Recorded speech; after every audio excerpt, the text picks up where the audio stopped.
প্রশ্ন হচ্ছে যে আমি এখান থেকে একটা জিনিসই শুধু পাই নাই, জানি না এটার ভিতরে অন্তর্ভুক্ত আছে কিনা। আমি প্রস্তাব করছি আর কি। বাংলাদেশে আমি এই ফ্যাসিস্ট সরকারের আমলে মহিলা ভাইস চেয়ারম্যান ছিলাম ভোলাহাট উপজেলা পরিষদের। তো সেইখানে একটা জিনিস আমি খুব ভালোভাবে মানে পর্যবেক্ষণ করেছিলাম, এই সরকারের যত দুর্নীতি ছিল সেটার প্রধান কারণ ছিল তথ্য গোপন করা। বাংলাদেশ সকল নাগরিকের জন্য আমি আমার দলের চেয়ারপারসন ভারপ্রাপ্ত চেয়ারম্যানের কাছ থেকে জানতে চাই যে সকল নাগরিকের জন্য সকল তথ্য উন্মুক্ত করবেন কিনা, এবং যদি করেন তাহলে এই 31 দফা প্রস্তাবনায় আমি নিয়ে আসতে চাই এবং দেখতে চাই। ইনশাল্লাহ আমি আশা করি যে আমি যতটুকু দেখেছি আমার দলের ভারপ্রাপ্ত চেয়ারম্যানকে, সেখান থেকে আমি মনে করছি যে খুব তাড়াতাড়ি এটা উন্মুক্ত হবে এবং এই প্রস্তাবনায় আসবে ইনশাল্লাহ। পাবনা জেলা মহিলা দলের সভানেত্রী, পাবনা জেলা বিএনপি এবং জেলা মহিলা দলের পক্ষ থেকে ভারপ্রাপ্ত চেয়ারম্যানকে অসংখ্য সালাম ও শুভেচ্ছা। আমি আজকে 31 দফা যে বইটি আমরা পেয়েছি, বুকলেটটি, তার 24 নম্বর দফার সম্পর্কে দুই একটা কথা বলবো আমার সীমিত জ্ঞান এবং সীমিত অভিজ্ঞতার মধ্য থেকে। এখানে আছে নারীর ক্ষমতায়ন, সুরক্ষা, নারীর মর্যাদা। এখানে লেখা আছে যে ক্রমাগত হারে নারীর প্রতিনিধি নির্বাচন বৃদ্ধি করতে হবে, ক্রমবর্ধমান গতিতে উন্নতি এগিয়ে যাবে, নারীর সুরক্ষা এবং নারীর ক্ষমতায়নের দিকে ক্রমাগতই বৃদ্ধি হবে। এখানে আমরা বর্তমান অতীতে যা দেখেছি, আমি একটি সামাজিক সংগঠনের প্রতিষ্ঠাতা নির্বাহী পরিচালক, আমি নারীর অধিকার এবং শিশু অধিকার নিয়ে কাজ করি। সেজন্য প্রত্যন্ত অঞ্চলে আমার নারীদের সাথে মেশার সুযোগ আছে। এখানে আমি সাধারণ মহিলাদের কথা বাদ দিলাম, যারা নির্বাচিত প্রতিনিধি মহিলা, ইউনিয়ন পরিষদের মেম্বার, অন্যান্য যারা আছেন, এরা স্বাভাবিকভাবে ভীষণভাবে অবহেলিত। সুযোগ্য চেয়ারম্যান যারা আছেন তারা এদের যে সুনির্দিষ্ট বরাদ্দ আছে কিনা আমি জানি না, সমস্ত কিছু থেকে নারীর মেম্বারদেরকে করা হয়, মানে তাদেরকে বঞ্চিত করা হয়, তাদের ন্যায্য প্রাপ্যটুকু তারা পায় না, এবং তারা শত অনুরোধ করার সত্ত্বেও চেয়ারম্যান এই বরাদ্দগুলো তাদের দেওয়া হয় না। প্রশ্ন হলো যে নারী যে ক্ষমতায়ন হবে, রুট লেভেলের নারীরাই তো আগে ক্ষমতায়িত হবে, তারপরে না উপর লেভেলে আসবে। তো এরা যদি নির্বাচিত হয়ে এদের সুযোগ্য অধিকার, ন্যায্য অধিকারটুকু না পায়, তাহলে নারীর ক্ষমতায়ন কিভাবে হবে?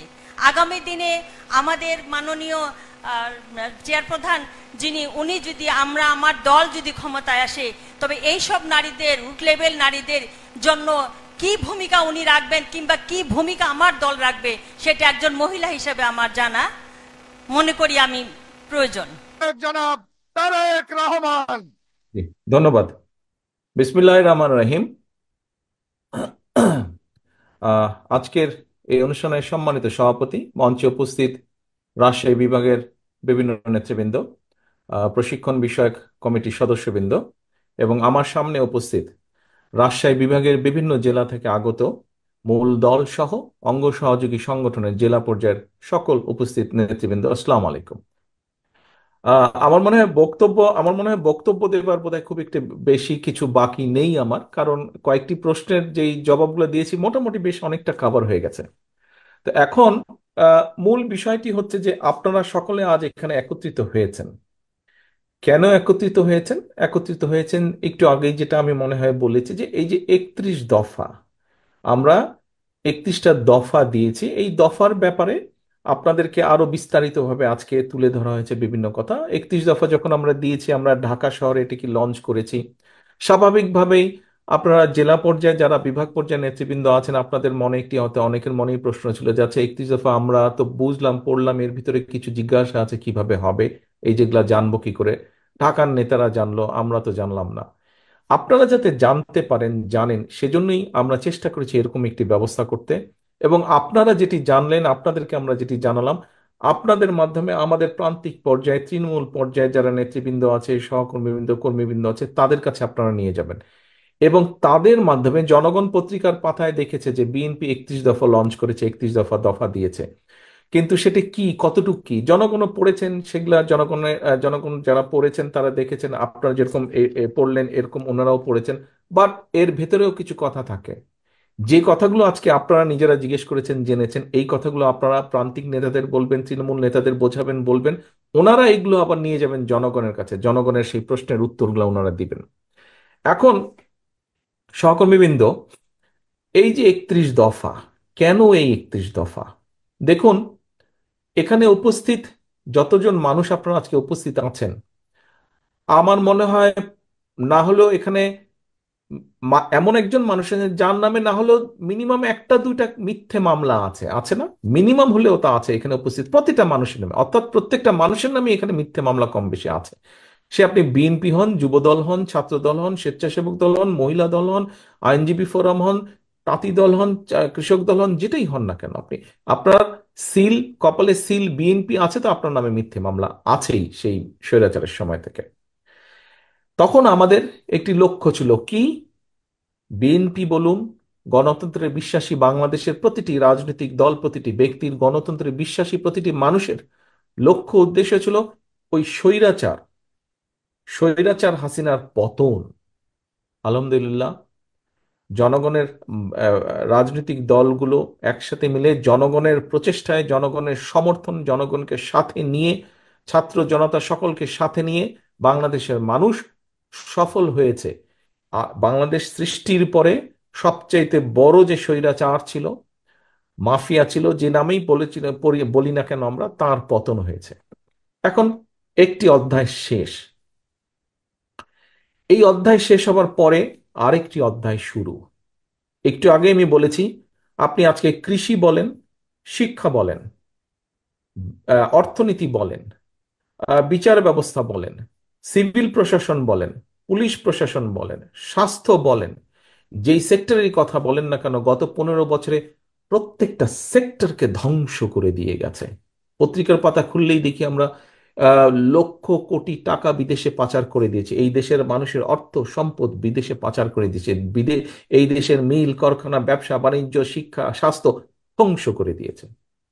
প্রিয় সহকর্মীবৃন্দ, আপনাদের যেই বইটি, আপনাদের যে ছোট বই কম বেশি আপনারা পেয়েছেন, এই বইয়ের প্রথম পৃষ্ঠায় একটি ডেট লেখা আছে। ডেটটা হচ্ছে 13 জুলাই 2023 সাল। আমরা 31 দফা দিয়েছি। এর আগে 27 দফা দিয়েছিলাম, তারও কিছুদিন আগে, অর্থাৎ প্রায় 2 বছর আগে এই দেশের মানুষের জন্য, এই দেশের জন্য, দেশের সম্পর্কে আমাদের কি চিন্তা, সেটিকে কেন্দ্র করে আমরা 27 দফা দিয়েছিলাম। পরবর্তীতে আমাদের সাথে আন্দোলনরত যতগুলো রাজনৈতিক দল ছিল তাদের সাথে আলোচনা করে তাদের পরামর্শের ভিত্তিতে 27 থেকে আমরা 31 দফা দিয়েছি। আচ্ছা, এই যে এখন এই যে ডেটটা আমি কেন বললাম, ডেটটা এই জন্য আমি বললাম যে বিএনপি এমন একটি রাজনৈতিক দল, যেই দলের স্বৈরাচারের সময় লক্ষ্য ছিল স্বৈরাচারের পতনের, কিন্তু তারপরেও তো দেশ থাকবে, মানুষ থাকবে, দেশ এগিয়ে যাবে, মানুষ এগিয়ে যাবে। তারপরে কি, স্বৈরাচারের পতনের পরেও আমাদের একটি লক্ষ্য আছে, আমাদের একটি টার্গেট আছে, আমাদের একটি উদ্দেশ্য আছে, আমাদের একটি এইম আছে, আমাদের একটি পরিকল্পনা আছে। স্বৈরাচারের পতনের পরে সেই লক্ষ্য, উদ্দেশ্য, টার্গেট, এইম যাই বলি না কেন আমরা, সেগুলো কি কি কি, সেটিই হচ্ছে এই 31 দফা। অর্থাৎ আমরা শুধু স্বৈরাচারের পতন নিয়ে কথা বলিনি, পতন নিয়ে আন্দোলন করিনি, পতন নিয়ে আলোচনা করিনি, বক্তব্য রাখিনি। পতনের পরে আমরা কিভাবে দেশকে পুনর্গঠন করব, পতনের পরে আমরা দেশকে কিভাবে এগিয়ে নিয়ে যাব, মানুষের জন্য কি কি কি করব, মানুষের লাইফকে, জীবনকে একটু বেটার করার জন্য, একটু ভালো করার জন্য, তার আলোকে আমরা 31 দফা রচিত করেছি বা উপস্থাপন করেছি। সহকর্মীবৃন্দ, এই 31 দফা 31 দফাই না, জীবন চলমান, দেশ চলমান, সমাজ চলমান, এবং স্বাভাবিকভাবেই অনেক কিছুর পরিবর্তন হবে সময়ের সাথে পর্যায়ক্রমিকভাবে। সেজন্যই আমরা বলেছি যে এই 31 দফার পরেও যদি কোনো ব্যক্তি, কোনো সংগঠন, কোনো দল কোনো ব্যাপারে যদি বেটার কিছু দিতে পারেন, অবশ্যই আমরা সেটি গ্রহণ করব।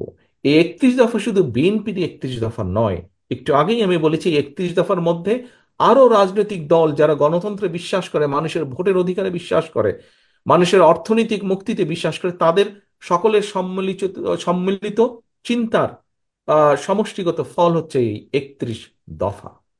আমাদের সকল গণতন্ত্রে বিশ্বাসী রাজনৈতিক দলগুলোকে এখন আমরা যেহেতু আমি বিশ্বাস করি, আমার প্রত্যেকটি উপস্থিত নেতাকর্মী বিশ্বাস করেন যে আমরা একটি রেসপন্সিবল দলের ভূমিকা পালন করি, এবং সে কারণেই কিন্তু মানুষের আস্থাও আমাদের উপরে। যতবার বিএনপি দেশ পরিচালনার সুযোগ পেয়েছে, শিক্ষা ক্ষেত্রে বলেন, কৃষি ক্ষেত্রে বলেন, শিল্প ক্ষেত্রে বলেন, অর্থনৈতিক ক্ষেত্রে বলেন, যেই ক্ষেত্রেই বলুন না কেন, হ্যাঁ, আমরা হয়তো সব সময় সব সময় কাঙ্ক্ষিত ফল হয়তো অর্জন করতে পারিনি। যতবার আমরা দেশ পরিচালনার সুযোগ পেয়েছি, আমাদের হয়তো আরো কিছু করার ছিল, আমরা সব করতে পারিনি। কিন্তু এটাও সত্য যে আমরা অনেক কিছু আলহামদুলিল্লাহ আল্লাহর রহমতে মানুষের সমর্থনে অনেক কিছু করেছি এই দেশে। হয়তো আরো অনেক কিছু করার বাকি আছে, সেই অনেক কিছুগুলোই হচ্ছে 31 দফা, এবং সেগুলো আমরা করতে চাই। আজকের এই আলোচনার, এখানে যে আলোচনা বা সেমিনার বা যেটাই বলি না কেন, আমরা এটা হলো মূল লক্ষ্য। সংক্ষেপে আমি আগেই বলেছি, আপনারা জানলেন, আপনারা এখন জানাবেন। আপনারা যাদেরকে জানাবেন তারা, দলের নেতাকর্মী যাদের জানাবেন, তারা গিয়ে আবার পরবর্তীতে জনগণকে জানাবে। অর্থাৎ আমরা যেটাই করতে চাই, যাই করতে চাই, আমরা জনগণকে সাথে নিয়ে করতে চাই। সবসময় আমি বলেছি, বিভিন্ন সময়ে আমি বলেছি, বিএনপি হচ্ছে জনগণের দল। আমরা তো বলি, বক্তব্যই রাখি আমরা, যে বিএনপি সকল শক্তির উৎস হচ্ছে জনগণ, সকল ক্ষমতার উৎস হচ্ছে জনগণ, বিএনপি সকল রাজনৈতিক ক্ষমতার উৎস জনগণ। সেজন্যই প্রিয় সহকর্মীবৃন্দ, আমি বলেছি, জনগণের সবসময় আপনাদেরকে বলার চেষ্টা করে আমি বলে থাকি, জনগণের সঙ্গে থাকুন, জনগণকে সঙ্গে রাখুন। জনগণের সঙ্গে থাকুন, জনগণের সঙ্গে থাকুন প্রিয় সহকর্মীবৃন্দ। কারণ একটি রাজনৈতিক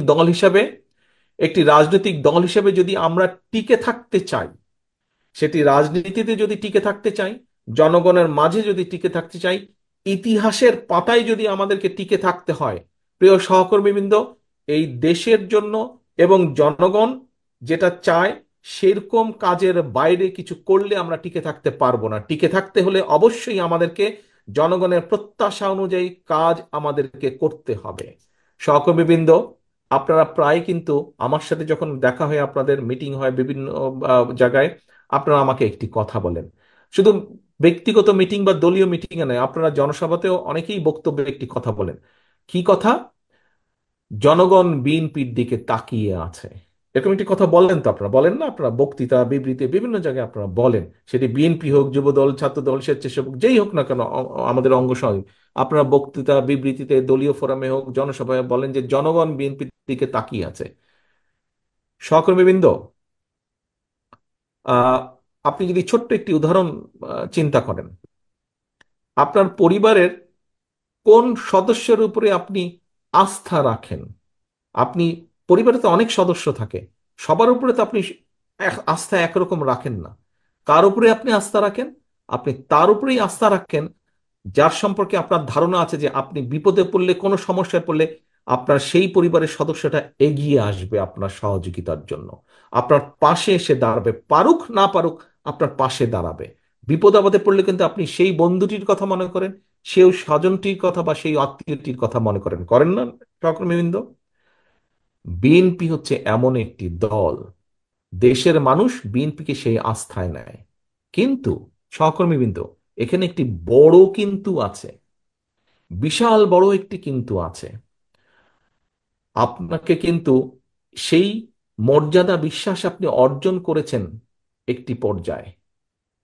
আজকের পর থেকে সামনের দিনগুলোতে এই যে জনগণের আস্থা, এই যে জনগণের বিশ্বাস আপনার প্রতি, এটাকে তো আপনার সবচেয়ে বড় দায়িত্ব হচ্ছে ধরে রাখতে হবে। এটিকে তো, এই আস্থা বিশ্বাসকে তো ধরে রাখার দায়িত্ব জনগণের না, ধরে রাখার দায়িত্ব আপনার। ধরে রাখার দায়িত্ব কিন্তু আপনার, এখানে উপস্থিত প্রত্যেকটা মানুষের, আমি থেকে শুরু করে আমরা উপস্থিত প্রতিটা মানুষের দায়িত্ব হচ্ছে, জনগণ যে আপনার প্রতি আস্থা রেখেছে, জনগণ যে আপনার প্রতি বিশ্বাস রেখেছে, আপনার চলনে, বলনে, কথাবার্তায়, উঠা বসায়, কাজে কর্মে, প্রত্যেকটি ক্ষেত্রে আপনাকে সেই আস্থা ধরে রাখতে হবে। আপনার কাঁধের উপরে কিন্তু বিরাট একটা দায়িত্ব। আপনার শুধু সন্তান, পরিবার, পরিজনের দায়িত্ব আপনার উপরে না, আপনার সন্তান পরিবার পরিজনের দায়িত্বতে আপনি যখন পরিবারের সদস্য সেই হিসাবে, কিন্তু আজ আপনি এখানে উপস্থিত হয়েছেন বিএনপির একজন সদস্য হিসাবে, এবং বিএনপির সদস্য হিসাবে কিন্তু আপনার এই কাঁধের উপরে কিন্তু জনগণ আস্থা রেখেছে। কাজেই এই কাঁধ কিন্তু আপনি সরিয়ে দিতে পারবেন না। এই কাঁধ আপনাকে শক্তভাবে তৈরি ধরে রাখতে হবে, এই কাঁধকে শক্তিশালী করতে হবে। কাজেই সহকর্মীবৃন্দ, আপনার কাছে, আপনাদের প্রত্যেকটা মানুষের কাছে, আপনাদের কাছে আমার বিনীত অনুরোধ, এবং আপনাদের মাধ্যমে আপনাদের অধীনস্থ বা যারা এখানে আসতে পারেনি তাদের প্রত্যেকটি নেতাকর্মীর কাছে আমার বিনীত অনুরোধ। আমাদের মধ্যে অনেকেই মনে করছেন, আহারে সামনে তো নির্বাচন হলে ফাঁকা মাঠ। দয়া করে এই ভুলটা করবেন না, দয়া করে এই ভুলটা করবেন না। যারা ভাবছেন যে সামনে তো ফাঁকা, বিশ্বাস করুন, সামনে একটি অসম্ভব শক্তিশালী অদৃশ্য দেওয়াল আপনার জন্য অপেক্ষা করছে, যেটি ভেদ করে যেতে খুব কষ্ট হবে। কাজে কেয়ারফুল, এখন থেকে সাবধান হতে হবে। 31 দফা নিয়ে যান, জনগণকে বোঝান, জনগণের আস্থা অর্জন করুন, জনগণের প্রত্যাশা পূরণের চেষ্টা করুন। সব প্রত্যাশা আপনি এখনই পূরণ করতে পারবেন না, যদি ইনশাল্লাহ আল্লাহর মতে আমরা সরকার গঠন করি অনেকাংশে সেই প্রত্যাশা আমরা পূরণ করতে সক্ষম হব। কিন্তু সেটির জন্য জনগণ যাতে আপনার উপর আস্থা রাখে, জনগণ যাতে আপনার প্রতি ধৈর্য ধারণ করে, সেই জন্যই আপনাকে সেইভাবে ভূমিকা পালন করতে হবে। সহকর্মীবৃন্দ, আমি জানি আপনারা সকাল 10টা থেকে এখন পর্যন্ত এখানে বসে আছেন, লম্বা সময় বসে আছেন, অনেক বক্তব্য শুনেছেন, খুব বেশি ধৈর্য থাকছে না এখন এই সন্ধ্যা সময় এসে। ধৈর্য রাখা কঠিন হচ্ছে।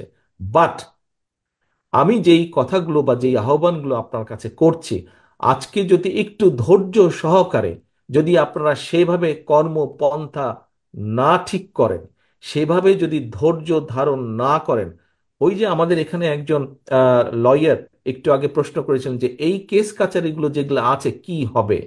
সহকর্মীবৃন্দ, এমনও তো হতে পারে ইনকেস সেই স্বৈরাচার যে পড়ে গিয়েছে, পালিয়ে গিয়েছে, তারা তো বসে নেই, তারা তো ষড়যন্ত্র করছে। যদি তাদের ষড়যন্ত্র সফল হয়, আপনার এই কেস তো উঠবেই না, বরং এই কারো 10টা থাকলে ওই দ্বিগুণ হয়ে জ্যামিতিক হারে 20টা হয়ে যাবে। সেই সম্ভাবনাও কিন্তু আছে। সেই সম্ভাবনাকে যদি নস্যাৎ করে দিতে হয়, আজকে থেকে আপনাদের প্রত্যেককে কেয়ারফুল হতে হবে। আজকে থেকে আপনাদের টার্গেট একটাই হতে হবে, জনগণ, জনগণ অ্যান্ড জনগণ। Public interest, public interest and public interest. এর বাইরে যদি আপনি একটু কিছু চিন্তা করেন, প্রিয় সহকর্মীবৃন্দ, ওই ষড়যন্ত্রে পতিত যে স্বৈরাচার তারা সফল হবে। তারা সফল হলে আমার এই লয়ের সহকর্মীর বক্তব্য অনুযায়ী কেস উঠবে না আপনাদের, বরং মাথার উপর আরো কেস চেপে বসবে, আরো 10টি চেপে বসবে, 20টি চেপে বসবে। সহকর্মীবৃন্দ, আপনাদের নিজেকে যদি বাঁচাতে হয়, উপায় একটাই, জনগণের আস্থা অর্জন করা। নিজেকে যদি রক্ষা করতে হয়, উপায় একটাই, জনগণের আস্থা রক্ষা করা। আস্থা রক্ষা করা, জনগণের আস্থা, নিজেকে আস্থায় রাখা। আপনাকে যদি, আপনার পরিবারকে যদি রক্ষা করতে হয়, আপনার আপনার স্ত্রী, সন্তান, বাবা মা সকলকে যদি রক্ষা করতে হয়, উপায় একটাই, জনগণের আস্থা অর্জন করা। উপায় একটাই, এর বাইরে কোনো উপায় নাই। আপনি যখন রাজনৈতিক কর্মী হয়ে গিয়েছেন, আপনার এর বাইরে আর কোনো উপায় নাই, but to earn the achievement of the public support. এর বাইরে আপনার আর কোনো উপায় নাই। কাজে আসুন, আজকে আমাদের যে 31 দফা নিয়ে আমরা যেটি এখানে চিন্তা করলাম, যেটি শিখলাম, জানলাম, এটিকে আমরা এই ঘরের ভেতরে শুধু সীমাবদ্ধ রাখবো না। আপনারা কষ্ট করে রাজশাহী বিভাগে, রাজশাহী জেলা মহানগরীর যারা আছেন, তাদের হয়তো বেশি দূর থেকে আসতে হয়নি, কিন্তু যারা বগুড়া থেকে এসছেন, যারা চাপাই থেকে এসছেন, যারা নাটোর থেকে এসছেন, নওগাঁ থেকে এসছেন, জয়পুরহাট থেকে এসছেন, পাবনা থেকে এসছেন, সিরাজগঞ্জ থেকে এসছেন, আপনাদেরকে তো অনেক দূর থেকে আসতে হয়েছে। কাজে এই আশাটা, সময়টা, অর্থ ব্যয় করে এসছেন, সময় ব্যয় করে এসছেন, এখানে সারাদিন সময় ব্যয় করেছেন, সারাদিন পরিশ্রম হয়েছে, এটিকে কাজে লাগাতে হবে। ফিরে যাবেন আপনারা প্রত্যেকে, ইনশাল্লাহ ফিরে যাবেন যার যার ঘরে নিরাপদে। ফিরে গিয়ে আগামীকাল থেকে আপনার অধীনস্থ নেতাকর্মীদেরকে এই বিষয়ে শিক্ষা দিন, এবং তাদেরকে নিয়ে জনগণের ঘরে ঘরে আবার চলে যান। সহকর্মীবৃন্দ, আপনাদের সহযোগিতা ছাড়া, আপনাদের সাথে আরো যারা লক্ষ নেতাকর্মী আছে আমাদের, আপনাদের সহযোগিতা ছাড়া এই 31 দফা বাস্তবায়ন সম্ভব নয়। এই 31 দফা যদি বাস্তবায়ন করতে হয়, আপনাদের সকলের সমর্থন আমাদের লাগবে। এই 31 দফাকে যদি বাস্তবায়ন করতে হয়, আপনাদের সকলের সহযোগিতা আমাদের লাগবে। শহীদ জিয়া, খালেদা জিয়ার প্রত্যেকটি সৈনিক, প্রত্যেকটি কর্মীর সহযোগিতা প্রয়োজন এই 31 দফাকে বাস্তবায়ন করার জন্য।